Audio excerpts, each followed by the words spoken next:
outrageously seductive, revels in her femininity, and has a strong sense of self, Douglas says is the undisputed king of cling. For spring '97, Douglas says launches a collection with pure pow.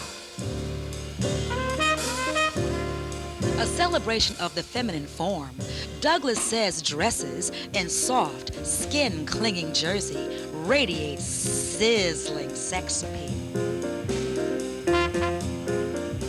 Reminiscent of the glamour goddesses of the 30s and 40s, says his cabine of sultry, voluptuous models stalked the catwalk at Parsons' Innovators on 7.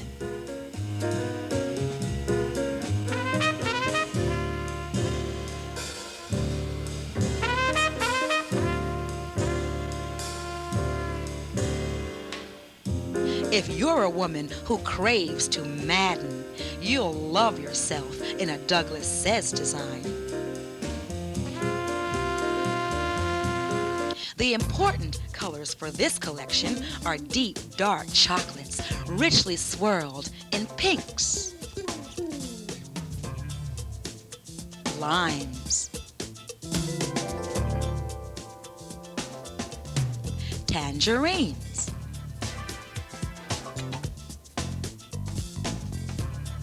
and serene blues.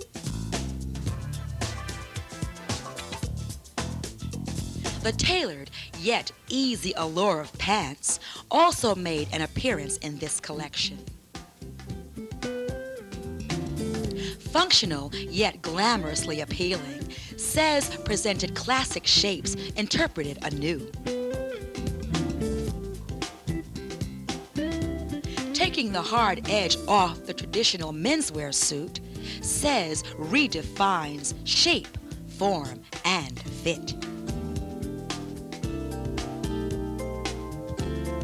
Says, who's been hailed as the heir to the Patrick Kelly throne, has been featured in numerous magazines.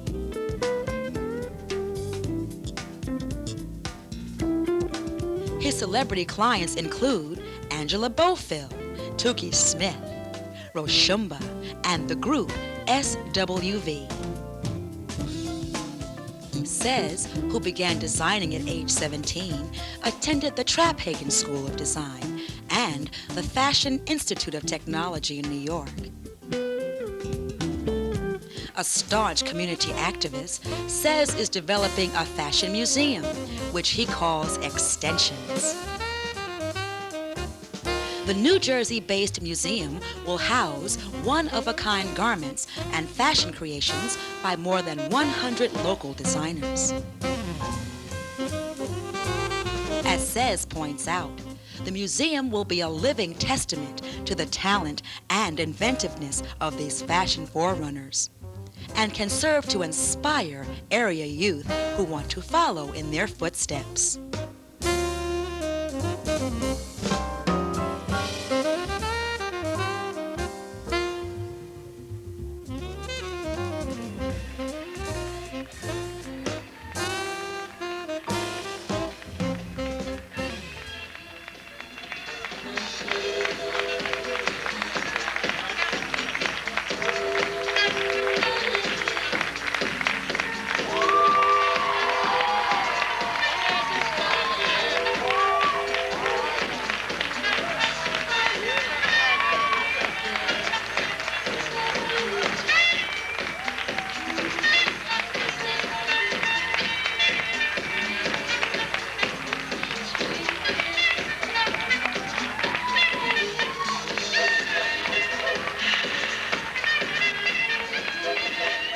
When I was coming up, my mother and 3 of my aunts each had sewing machines. And I always wanted to sew, but my mother wouldn't let me play with the machine. She said it's not a toy. So finally, one Christmas, she bought me my own sewing machine. And then I took a men's tailoring course when I was in high school. And I started making clothes for myself when I was doing little fashion shows and calling myself being a model. And then a girlfriend of mine, she was in the show, and I made some clothes for her. And from then on, I just started making women's wear, and I was just making clothes for her and other little friends of mine in the shows. And then, because we had to bring our own clothes to the show, so then then I became a designer, I guess, so to speak. I guess the first time I really even knew what a black designer was looking through Ebony, and I noticed they had an issue on black designers. It was like Stephen Burrows, Scott Barry, Lester Hyatt, John Haggins, and I had never heard of these people before. So, I mean, I still have that article to this day. I just always held on to it, because I figured somewhere I wanted to be like them, and I guess in a way I'm on my way, to be like them. And then sometimes I would go like to FIT or to the Met and, look at the collections. They would have designer collections in the museums. And I just thought, New Jersey needs something like this too. So I just started like working on it, calling up designers, other designers, seeing if I can get an outfit from them, for the museum. And then, trying to get the funding together and the mannequins. And because basically when it's all over, when everything's said and done, I want to leave a legacy behind. I don't want to just be, another designer, who had a couple of magazine pages or something like that. I want to leave something tangible that's still there, long after I am. So that's why I've worked on the museum, and it's been a long struggle trying to pull it together, but it's finally coming to view this February for Black History Month. Downtown Newark, it's going to be open to the school system. It's going to be like a day trip, where I'm going to try to get the students to come, because I know it's like when you're in school, it's so much peer pressure. You might have somebody who's talented, who can draw, or who wants to be a designer, or really has that energy, but don't know where to place it.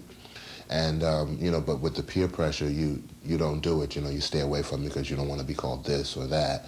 And this way they can kind of sneak away on their own, come down to the museum and see that there are, other people that before them that did exist, like right there in New Jersey, New Jersey-based designers. So that's where I'm going right now. Douglas says, a designer who's pledged himself to a great cause.